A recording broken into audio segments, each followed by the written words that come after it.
Good evening, this is GCN English News Edition, and you're watching with me, Ni Kim Kong Sai. First, the headlines. 3 involved in firing incident near polling booth arrested. Manipur Congress demands repulse in 36 polling stations. 7 dead after boat with 50 passengers capsized in Odisha's Mahanadi River. News in detail. In a major breakdown, the Manipur police arrested 3 individuals in connection with a firing incident which transpired near a polling station in the East Imphal district on April 19. One person was injured in the unprecedented episode took place at Churachandpur Primary School amidst the first phase of the 2024 Lok Sabha polls.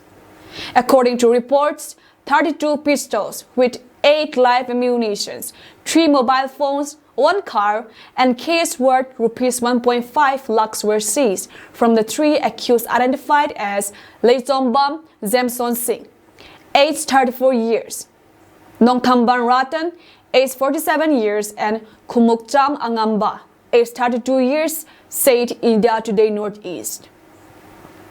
The electoral process in the conflict-hit state was flooded with reports of firing, threatening, booth capturing, and destruction of EVMs at various voting booths. Manipur recorded a voter turnout of over 68%. Swift action by the state police in this matter showcases commitment to maintenance of peace and security during electoral processes, which hold significant importance in the country. The Manipur Pradesh Congress Committee (MPCC) has written to the CEO Manipur urging for conduct of repulse in as many as 36 polling stations under 11 assembly constituencies of Inner Manipur parliamentary seat. Amidst reports of rampant incidents of violence following the alleged malpractices carried out by the armed militants in the valley of Imphal. During the first phase of polls, the Manipur Pradesh Congress Committee has written a complaint to the Chief Electoral Officer Manipur requesting for fresh polls in 36 polling stations. As per the latter, the polling stations which fall under 11 assembly constituencies of Haingang SC, Kurai SC, Sestrigao SC, Tongzu SC, Keirao SC, Andro SC, Yaiskul SC, Sekmai SC, Kontozam SC, Oinam SC, Moirang SC, and Suknu SC required repulse as a result of booth capturing. The General Secretary Admin MPCC stated that the state polling stations witnessed booth capturing, rigging of polls, and forced voted or casting of votes by unknown armed miscreants, and closing the polls by the mob. In respect to Kurai SC, the MPCC stated that 1 person was injured in a gunshot fired by unknown miscreants, and many voters were also threatened, thus panicking the voters in the polling station. Number 3/11 of 3 SC. In polling stations 5/32 of 5 Tongzu SC, the voters of the INC candidate were thrust out by one opponent leader. It aided. Some unknown armed miscreants were seen proxy voting while polling agents of the INC candidate were threatened and expelled from the polling station by the said unknown armed miscreants in polling stations number 6/29 of 6 Keirao SC and polling stations number 7/38 of 7 Andro SC. Another incident was also reported where there is a mismatch of the number of casted votes in EVM and VVPAT in the polling stations number 14/18 of 14 Yaiskul SC. In this regard, the Congress booth agent of the state polling station has lodged a complaint to the presiding officer asking for repulse, stated the latter. Also in polling stations number 18/22 of 18 Kontozam SC, voters were denied the right to exercise their franchise and almost all the votes were casted by armed miscreants, MPCC aided. In polling stations numbers 25/1 and 25/2 of 25 Oinam SC, there was proxy voting by all miscreants. MPCC requested the CEO Manipur to take up the necessary actions for the conduct of repolls or fresh polls of the above-mentioned polling stations in the interest of justice. And the agents of the Congress candidate, both in the outer and inner, were threatened, and this rigging had been done in the different polling stations of the inner and outer. So some of the EVM also were destroyed by these voters over there in different polling stations. So we have complained to the Election Commission of India and to the chief electoral officers Manipur, and also at the ground we have complained to the presiding officers' concerns. So what happened is that in 36 polling stations in the inner parliamentary constituency, we had complained to this concerned authority for repolling, because is severely rigging over there. So the agents cannot sit inside the polling stations, and the voters who are supported to the Congress party, they cannot vote in the different places of the different polling stations. So today what happened is that in these different places in Bishanpur district also, these cross-firing, these BJP supporters and the peoples, the voters had started this cross-firing and everything, that because arms are everywhere in the across the stage. So that was also happened in Bishanpur, and in Khurai also want all these persons who come out for voting, he was also injured by this attack by these miscreants who came for this voting for the BJP. So this miscreant attack to the public, and very unfortunately that all men in Khurai were injured severely. So this is that is happening to different other places also. In fact, what happens is that we are complaining to the concerned authority, that is in Haingang we have complained 3 polling stations for repoll, and Khurai we had complained that is also 3 polling stations for repoll, and in Khetrigao there are other also, and we had complained 4 polling stations for repoll. Thongju we had complained 5 polling stations for repoll, and in Kairao Assembly constituency we have complained 6 polling stations for repoll. In Andro only 1 we had complained, because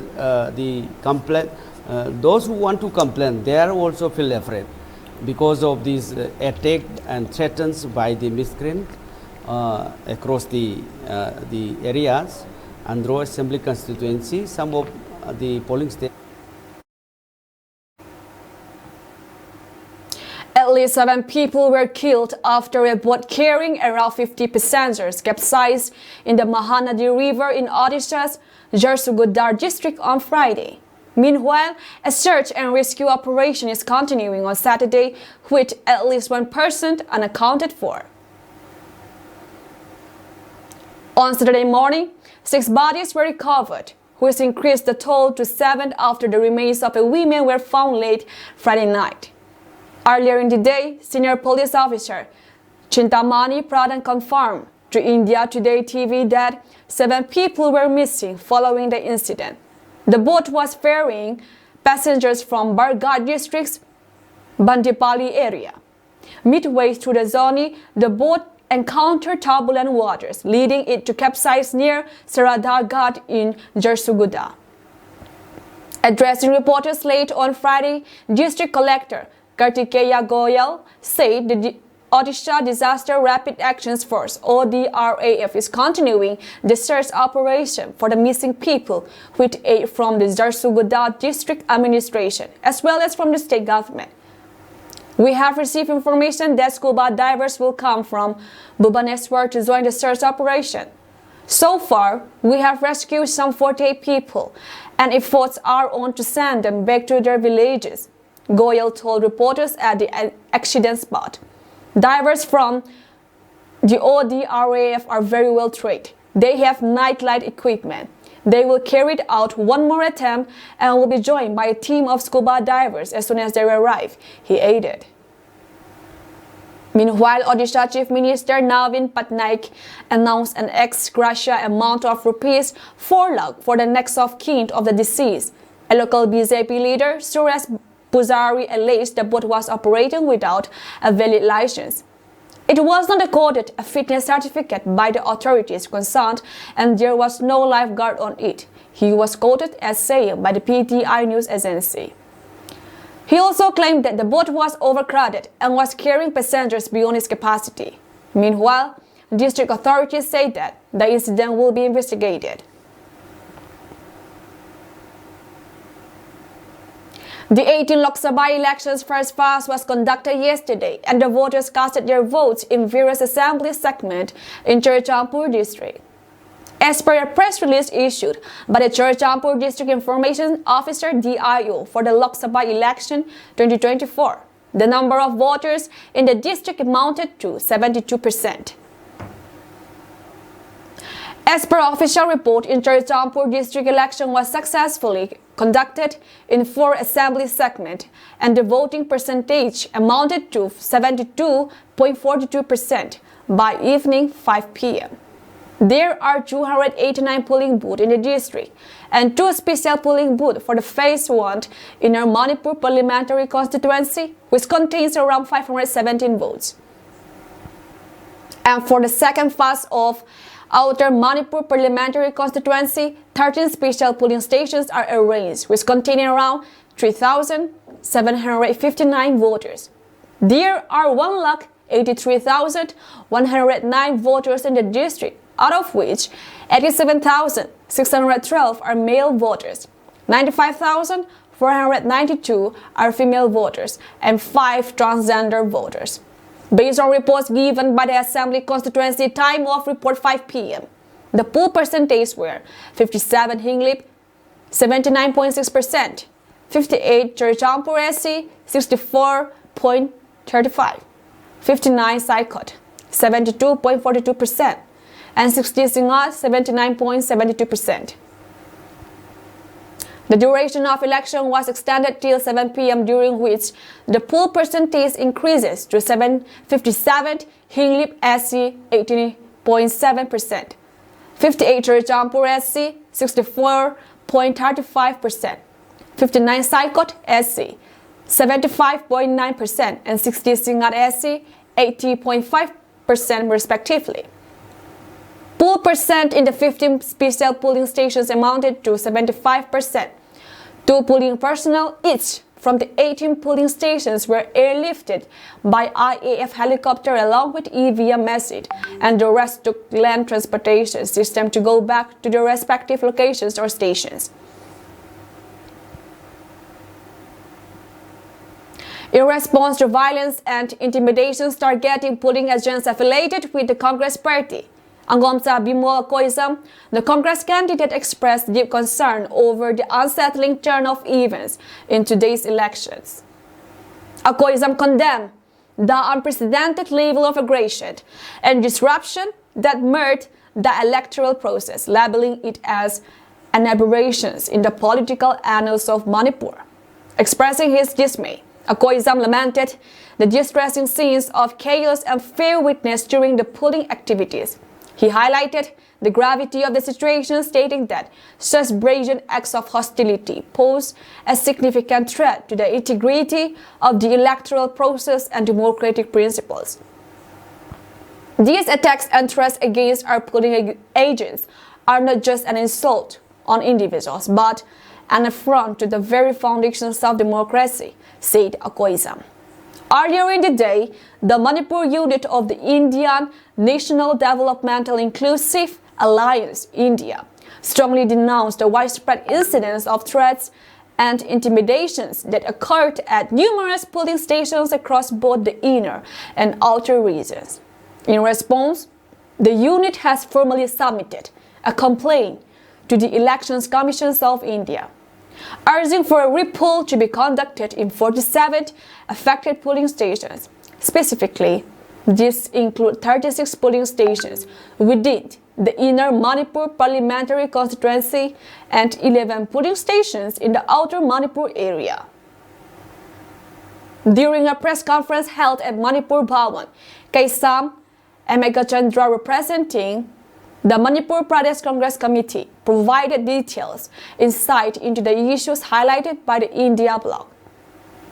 He elaborated on the observations made regarding the electoral proceedings conducted today, emphasizing the necessity of addressing these concerns through appropriate measures.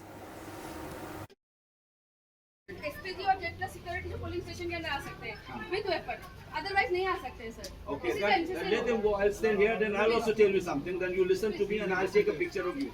The polling officer has already complained. Are you aware of it? You complain. Are you aware of this?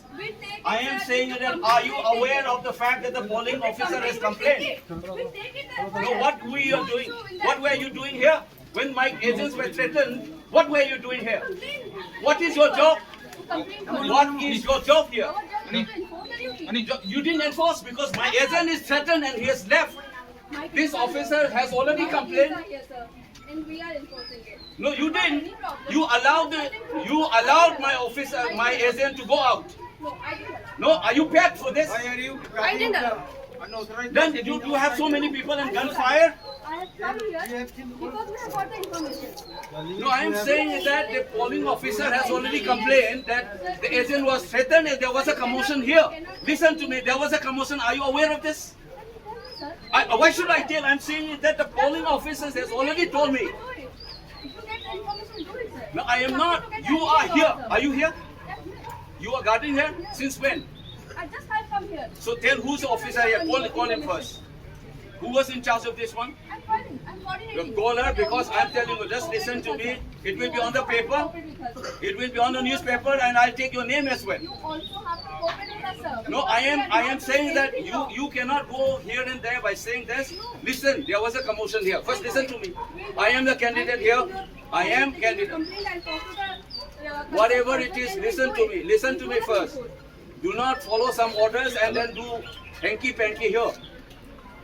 My name is Amuncha Bimol Akoizam. I am INC candidate. I teach in JNU. You understand? Sir, we understand. So listen to me because this officer has already complained that there was a commotion here. And how come that your officer in charge has no idea about this? No, sir. When the agent is thrown out and threatened, who is supposed to protect him? Sir. We'll take the complaint. You give us the written complaint. Yes, sir. But you also have to go. No, don't turn this game on me. I'm saying that I want that officer who was in charge when the commotion here is there. Did he inform you? Sir, That there was a commotion here. Listen, there was a commotion here. The agent was threatened and he left. Sir. And what happened to those security forces here? What happened?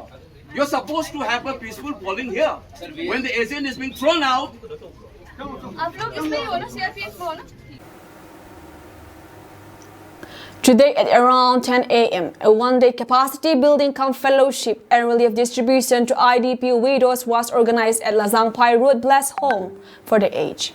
The program was organized under the theme, Fear Not, I Will Be With You, Isaiah chapter 41, verse 10, and was conducted under the management of Widows Welfare Association Asia. Motivational speech was given by Grace Simrai Ukrul, where she told the widows that God wanted us to glorify Him through our goodness and our lifestyle. The attendees also sing in harmony. The widow theme song Reverend Dr. Ruth Ningpi Singh Son, founder, director, WWAA, also gave a speech during the program, where she encouraged the women from her life story, saying, men are not immortal and could die anytime. I have been a widow since I was 30 years old and have been a widow till today. But I rely on God and have been living my life contentedly. Being a widow can give us inferior feelings and can lead us into many sins, but God surely blesses those widows who trust Him and let her life relying on Him. We should not be disheartened in times of financial or situation hardships, but instead, we should deeply root ourselves in His words and songs, she added. Interactive session was also conducted for the attendees, followed by a speech from Dr. Paul. Lastly, Reverend Dr. Ruth Ningpi Singson, President WWAA, handed out the relief materials to the attendees and said the closing prayer as well. 350 to 400 IDP widow women were estimated to join the program, and the committee also arranged a feast for the attendees. Heavy rainfall accompanied with thunderstorms or lightning and gusty winds likely at isolated places over northeast India during 20 to 24 April 2024.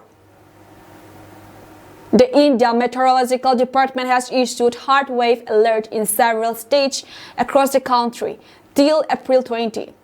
The Weather Department has also predicted heavy rainfall in Arunachal Pradesh, Assam, Meghalaya, and Manipur till April 24.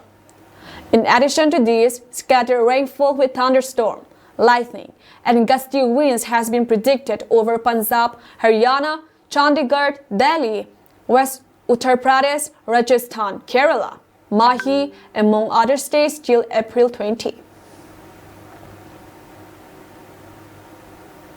A 7-day institutional training begins today at Rayburn College, Gangpi Mul for the Rayburn NCC, organized by the Squadron NCC Wing. The institutional training was inaugurated by the chief guest, Reverend Dr. Kempi Tombing.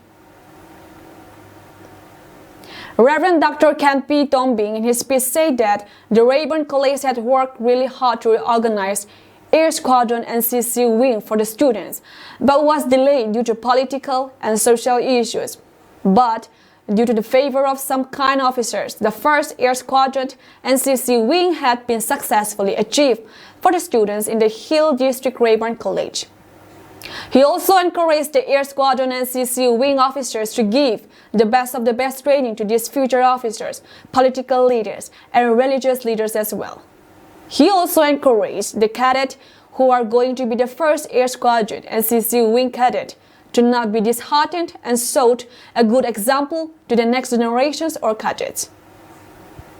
He also encouraged them to join the training regularly and expressed his hope towards them to get into Air India Force and be the pilot of fighter jets. The training commenced today, the 20th of April, and will continue till 26 April, which is a period of 7 days. The training will start from 10 a.m. till 1:45 p.m. and the trainees will get their training from Espol, ANO, and Emmanuel Lalnemoy-Mar, CTO.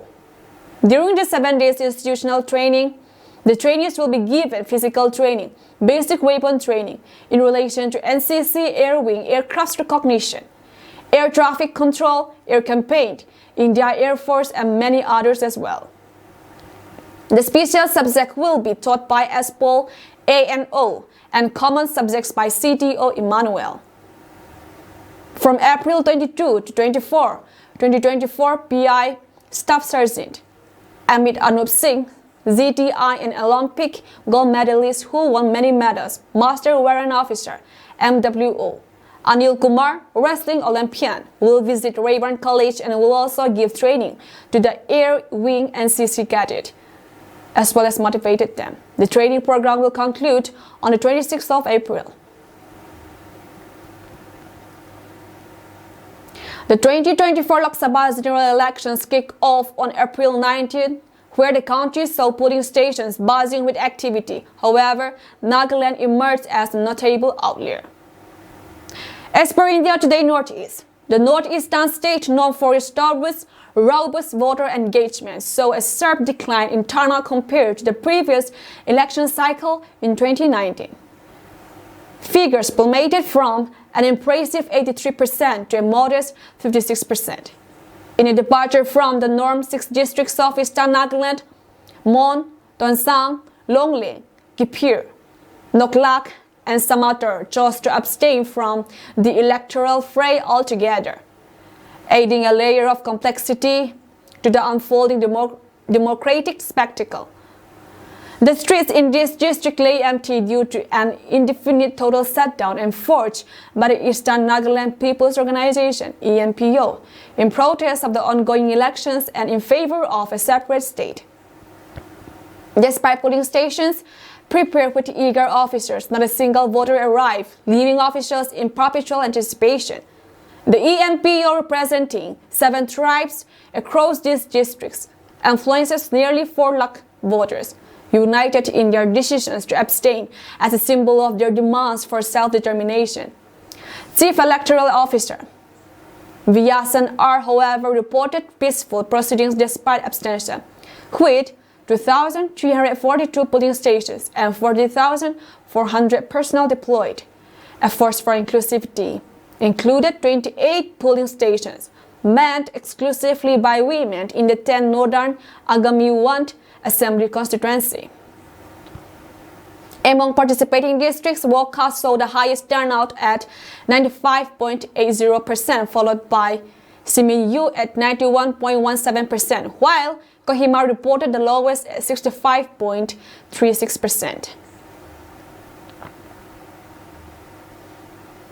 2 U.S. officials told CBS News on Thursday night that an Israeli missile had struck Iran. The strike came less than a week after Iran's unprecedented retaliatory drone and missile attack on Israel, to which Prime Minister Benjamin Netanyahu had vowed to respond.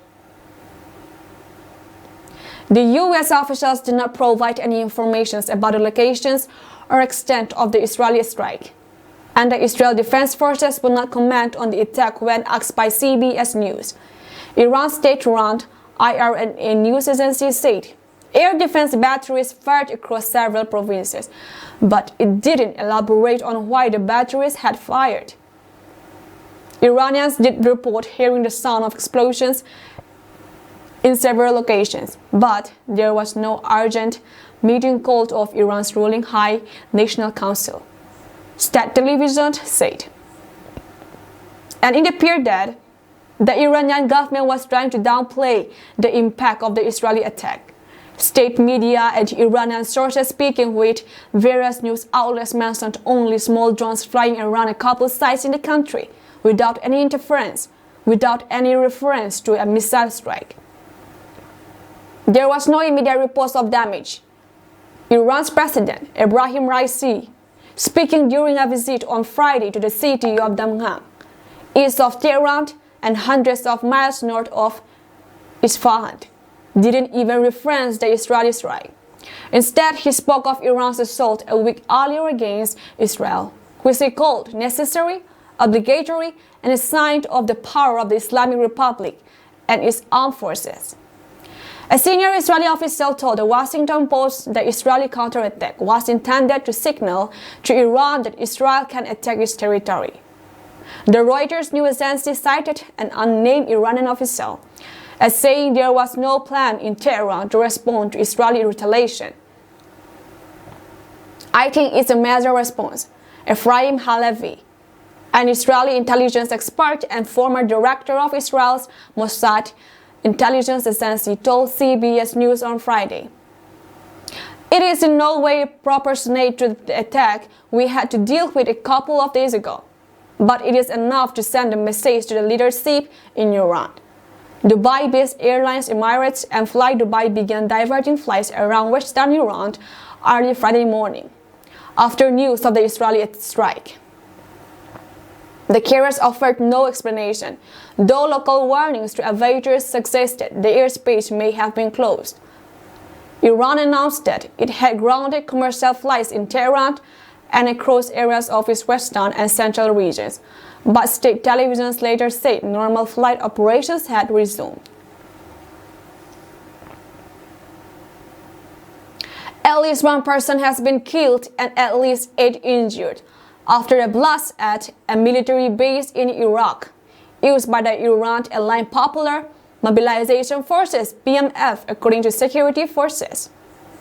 The PMF said the attack late on Friday targeted the Kalsu military base located some 50 kilometers, 31 miles south of the capital Baghdad in the province of Babylon. Videos and images from the scene showed a huge explosion, which also set fire to trees in the surrounding areas, spreading the blast. Footage from inside the base on Saturday morning showed a large crater and damage to infrastructure and vehicles. In a statement, the PMF claimed American aggressions bombed the Kalsu military base, which is located near the town of Iskandaria. The Iraqi military said on Saturday that there were no drones or fighter jets detected in the airspace of the Babil area before or during the blast. One PMF member was killed and 8 injured in the blast, an army statement stated. The United States military denied reports that it was behind airstrikes in Iraq. The Iraqi government said it was investigating the incident. Iraq's Prime Minister Mohammed Shia al-Sudani is currently in the U.S. The base also houses Iraqi Federal Police and Iraqi military forces. Reporting from Baghdad, Al Jazeera's Mahmoud Abdul Wahid said the PMF, which is a part of the official security forces of the state of Iraq, described an indiscriminate attack. Injuries included individuals with the PMF, soldiers of the Iraqi Ministry of Defense, as well as civilians who were in the vicinity of the military site when it was attacked, he said. Abdul Wahid added the Camp Kalsu was under the control of U.S. soldiers during the U.S.-led invasions of Iraq, but it was handed over to the Defense Ministry in 2011. It has an ammunition depot and a warehouse for tanks and other weaponry. All fingers are pointed towards Israel, accusing Israel of carrying out the attack, he said. There was no comment from the Israeli military. Abu Fadak al-Muhammadou, the chief of staff of the PMF, inspected the base on Saturday. The Islamic Resistance in Iraq, the umbrella group of Iraqi armed forces who are opposed to the US and Israel, said it launched a retaliatory strike in the early hours of Saturday. It released a video that showed a drone being launched at night and claimed it was aimed at a vital target in the Israeli port city of Eilat. The group has launched dozens of attacks on US and Israeli interests across the region after the current conflict in Gaza started in October. But it largely halted its assault since February after 3 US soldiers were killed in a drone strike on a base near Syria's border with Jordan. Palestinian armed group Hamas, in a statement on Saturday, strongly condemned what it called an attack on the base and said it constitutes a violation of Iraq's sovereignty. Rich Algen, a fellow at the Atlantic Council, told Al Jazeera that it would be unlikely for the US to have carried out an attack since it has been trying to contain regional tensions between Iran and Israel. This attack would be more in line with what Israel have done below the threshold of direct attacks on Iran recently, he said. The blast comes a day after Iran said it shot down 3 quadcopters over its skies in the central city of Isfahan, near a military base where a number of fighter jets and air defense batteries were situated, with no damage or casualties reported. Israel is believed to be behind the Isfahan operation, but has not officially acknowledged it. On April 13, Iran launched hundreds of drones along with cruise and ballistic missiles at Israel, most of which were shot down by air defense coalitions of Israel, the US, the United Kingdom, France, and Jordan. The Iranian attack was in retaliation for the leveling of Tehran's consulate building in Syria earlier this month, which killed members of the Islamic Revolutionary Guard Corps, IRGC, including 2 generals. That's all from us tonight, and we thank you for joining our program.